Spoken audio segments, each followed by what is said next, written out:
அனைவருக்கும் வணக்கம். இன்று செப்டம்பர் 24, 2021 இன்றைக்கான செய்திகளை பார்க்கலாம்.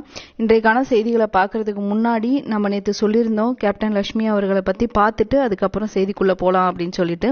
ஃபர்ஸ்ட் லட்சுமி அவர்களை பற்றி ஒரு சில தகவல்கள் டிஎன்பிஎஸ்சி ஓரியன்டா. சரிங்களா? அவங்க பிறந்த ஆண்டு எப்போ அப்படின்னு கேட்டால் 1914 அக்டோபர் 24 பிறந்தாங்க. எங்கே அப்படின்னா சென்னையில்.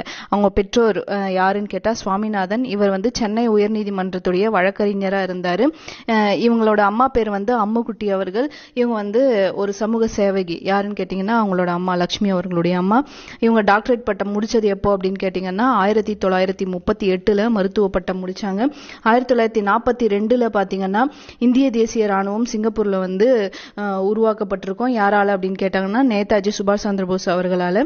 அந்த படையில பாத்தீங்கன்னா மகளிர் பிரிவுக்குன்ட்டு ஒரு பெயரானது வைக்கப்பட்டிருக்கும். அந்த பெயர் தான் ஜான்சி ராணி.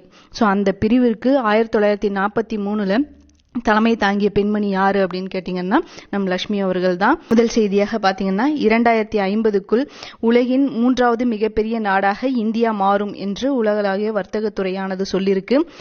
இவங்க ஒரு டேட்டா வெளியிட்டிருக்காங்க.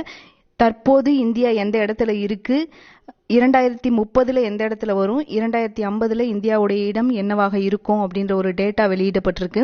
இங்க பாத்தீங்கன்னா இந்தியா 2.8% தற்போது 8வது இடத்தை பிடிச்சிருக்கு.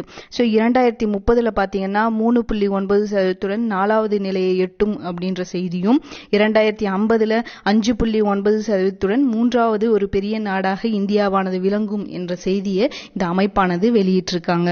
ஓகே, ஸோ வருடம் முக்கியம், எந்த இடம்ன்றது முக்கியம், எந்த பெர்சன்டேஜ் அப்படிங்கிறது முக்கியம்.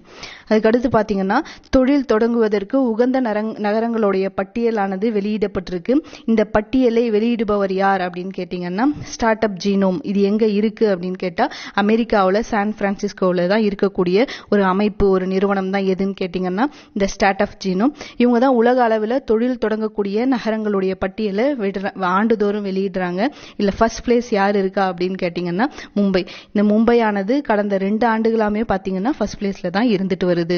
இது ரொம்ப குறிப்பிடத்தகுந்த செய்தி. அடுத்தது பாத்தீங்கன்னா உணவு பாதுகாப்பு குறியீடு பட்டியலானது தமிழகத்துல 3வது பிளேஸ் கிடைச்சிருக்கு.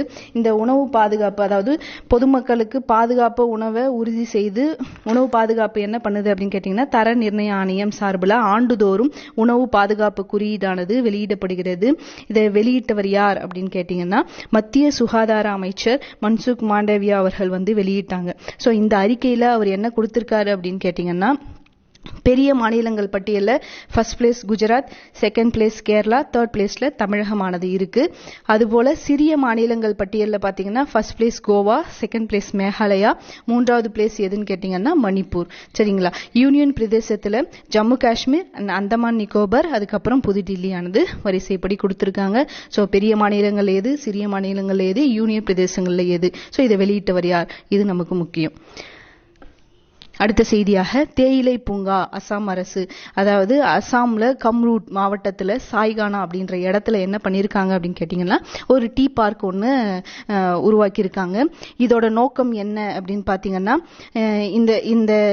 இங்க இருக்கக்கூடிய தேயிலை தொழிலாளர்களுக்கு பணியில் அமர்த்துவதற்காகவும் பொருளாதாரத்துல அவங்க ஓரளவுக்கு அவங்களுடைய வாழ்வாதாரத்தை நல்ல முறையில் அவங்க செலவு இது பண்ணணும் அப்படின்றதுக்காகவும் தான் இந்த டீ பார்க் ஆனது உருவாக்கப்பட்டது.